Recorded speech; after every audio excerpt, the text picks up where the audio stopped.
So, David, can you tell me about the website that you have where you've got all the books stored that people can access? You want to know the web address? Yes, please. It's oldmoors.org.uk. And you've got three choices there to either find the Facebook group, there's a private group just for information, and then there's the library. Mm-hmm. And you click on that and it will take you into a subdomain, which is exclusively the library, which is a whole series of subjects, as you say, from astrology all the way down to Zionism, Wicca, Druidism, all the different aspects and things that could be termed pagan. Mm-hmm. There's books there, what I felt to be the best of the best that are freely available, because some books are still, you have to buy. Yeah. I can't release those out there. These are all books which are tried and tested over decades, even some centuries once, mm-hmm. which people have used and found useful. It's not the be all or the end all of that particular subject, but it's sufficient enough to get you started to find a right path for yourself, that this is for me, that's not, and to move forward. Give you a taster. A taster, to get you started, mm-hmm. to see a first stepping stone, to get you moving in a direction which you find works best for you. Yeah. So I found certainly the library system has been quite good if you want to order books and test out, especially the more expensive ones. They will order books in for you, so you can actually see if it's worth you purchasing a particular book, because that can be another consideration. When a book's £50 to £60 and you've not had the opportunity to open any pages because they're all online, and they don't all do the look inside that you sometimes get on Amazon. The one mistake that people make when writing literature in some form of paganism, whatever variant it is charging money. Mm-hmm. There is no such thing as a rich witch. The two are incompatible, because the more you understand about the nature of paganism, the way the natural world works, the less wealthy you're going to be financially, mm-hmm. the more your wealth is knowledge. Yeah. So books that tend to be sort of 40, 50, 60 pound at a time, I tend to look at those more as for the fluffy bunny kind. Mm-hmm. Because the real witch, the real vulva, the real shaman probably wouldn't touch you with a barge pole, because there's nothing there that's relevant. Yeah. A lot of the original texts were done with the idea that you already had pre-knowledge of something. Mm-hmm. I'm not going to describe that, because that's something that people have to figure out to begin with. But there's one big problem, particularly when casting circle. Mm-hmm. Yeah. Now, I'll describe that later on when we do the moods, but that's the first hurdle. Yeah. That's the challenge, to accept a natural fact above what you're told. Mm-hmm. And again, it's accepting that what you've been told and what you've accepted to be true, you are wrong. Get past that first hurdle, mm-hmm. you're on your way. Yeah. Suddenly everything else comes a lot easier. So do you have any books that you would recommend from what you have on the Old Moors site that people who may be curious about Hermetic science, for example? I think the sort of, oh good God, I'm going to have to try to remember it off the top of my head now. You could share some links with us Israel later. Regardé. Mm-hmm. Yeah. Yeah. His books are, if you're a sociologist and I was to say to you Haralambous, right? when you go through university, the one book that every sociologist needed was Haralambos, because he was able to put into a nutshell everything that the curriculum had. Well, Israel Regardie is the Haralambos of Hermeticism. Yeah. He's able to sort of point out the major pieces, and you'll find that one on there as well. Yeah. It's a big book. It's a large file, but you can download it, and it's copyright free. As most Hermeticists, we don't put copyrights on things. We don't trademark. We don't control knowledge. We just pass it on. So that's one of the things that I've noticed when I offer webinars for free, and people say to me, "Why aren't you charging?" And I think, well, if it's information that I think people should have access to, why would I be charging? It doesn't cost me anything, bar my time, to share that information. Because there's that school of thought, isn't there, that says that people don't value what we offer when it's free. That is, unfortunately, what you say is true. That if you have no price to it, therefore it's not priceless, it's worthless. The reality is the opposite. That what you sometimes offer for free is priceless, because you can't put a price upon it. So people have got used to this sort of capitalist idea that you must pay for quality. Yeah. And you don't get it. You get what the author wants you to read, or to hear, or to see. That's their perspective. Yeah. And you follow along. But you find it doesn't work for you, so you buy the second volume, or the part 2, or the next version. Yeah. So you're in that cycle where all you're doing is just paying money for old rope. Yeah, yeah. Which you can't unthread. and there's quite a lot of books out there that replicate each other, which is interesting, and being able to which I might add, disguise has the those. same mistake in it. Yes, regarding circles. Yes. So. Long way. Sorry, that was a hint, but never mind. Bumble. The next question that I've got for you is, out of curiosity, what is on the cards next for you as a scientist? To keep going, to keep learning, to keep developing, finding answers to questions I probably had 30, 40 years ago. So I'm now in my 60s, so there's things that I've been hunting answers to which have eluded me. So that would be a continuation of a lifelong theme, knowing full well that I will never achieve everything in a lifetime. But that's okay. It is what it is. So I have one thing that I'm curious about, and possibly some of the listeners might be. If somebody's sat at home listening and they think, I would like to be a Hermetic scientist, is that possible? It's possible for anybody. It's your birthright, in a sense. Knowledge is something to be gained and attained and improved upon. So anybody can do that. Again, go back to Israel Regardie. Start there.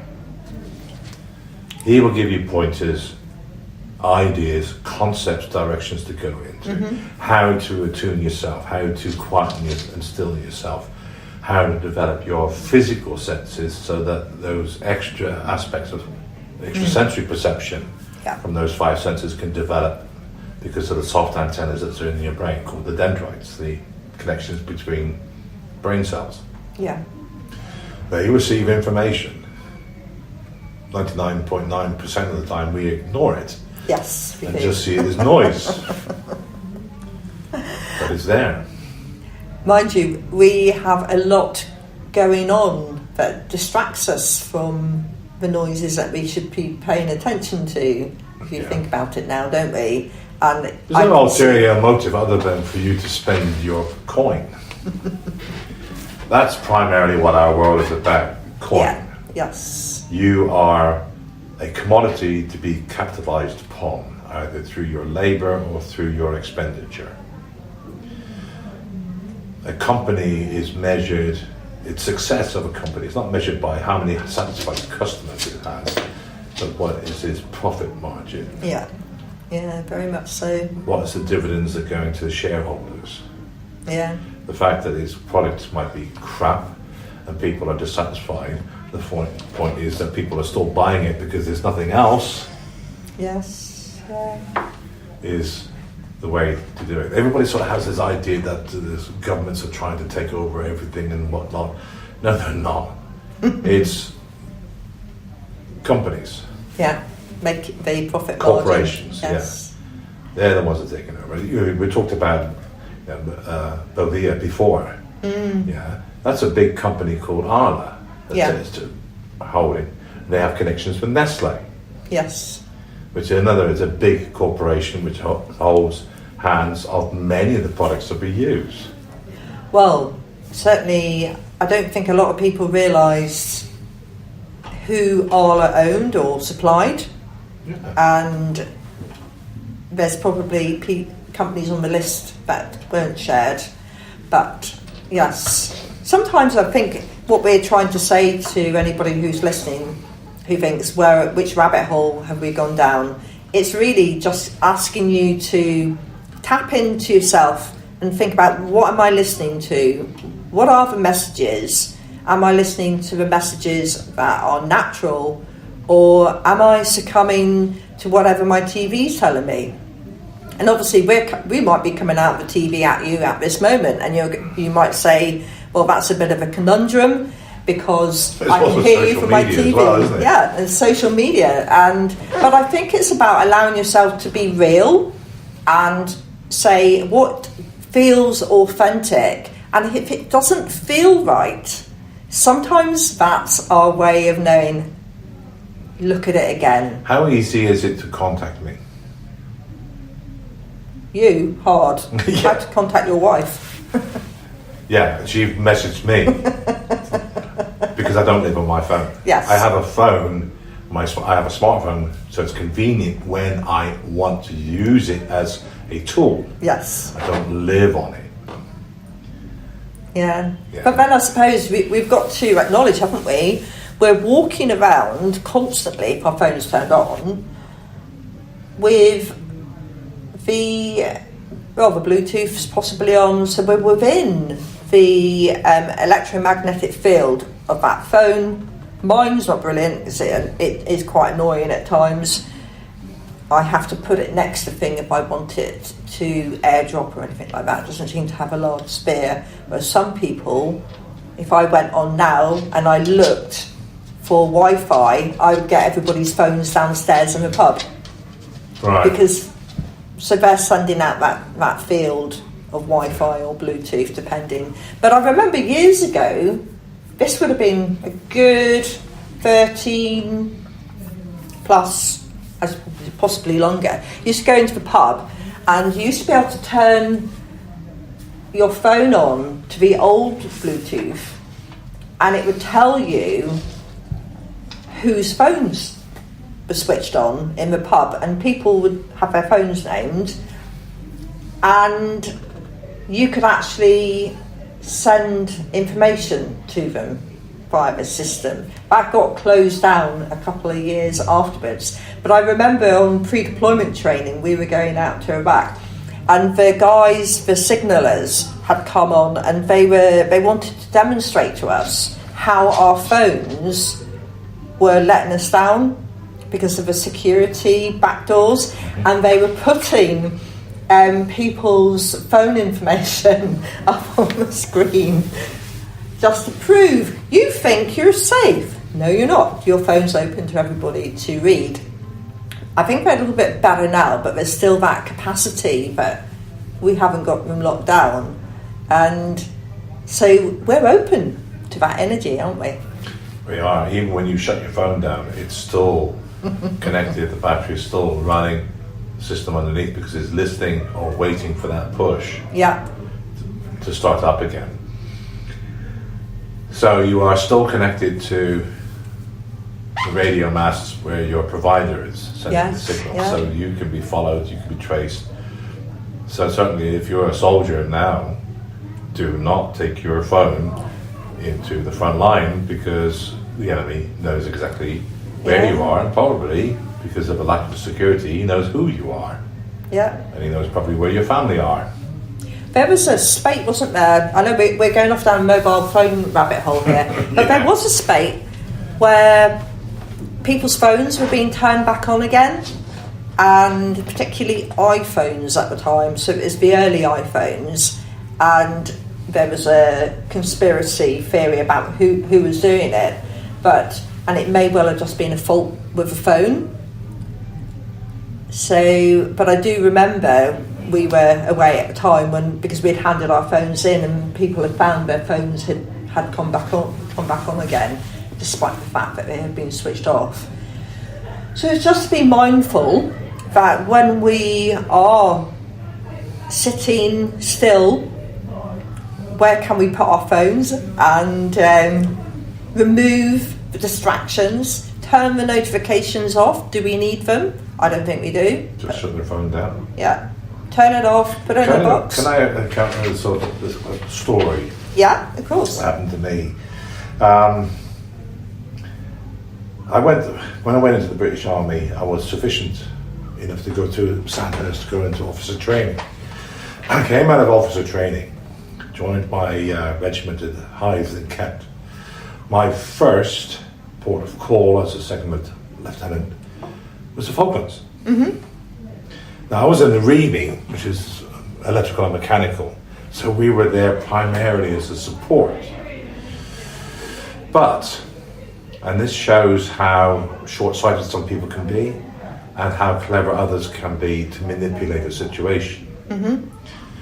We had with us the Welsh regiment, the Welsh Guards, as well as the paratroopers.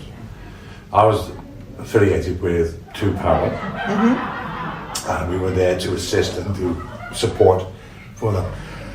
Interestingly enough, I ended up being a frontline soldier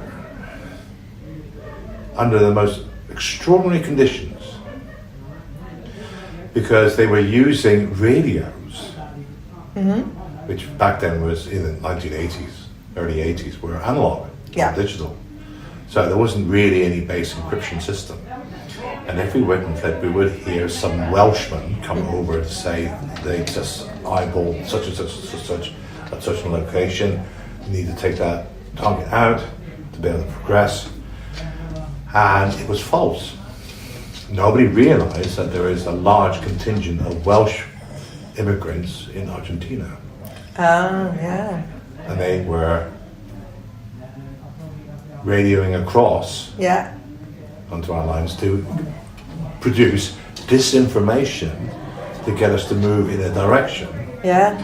So, as the front line moved, yours truly here, plus his unit, had to skirmish along with them with a hard line.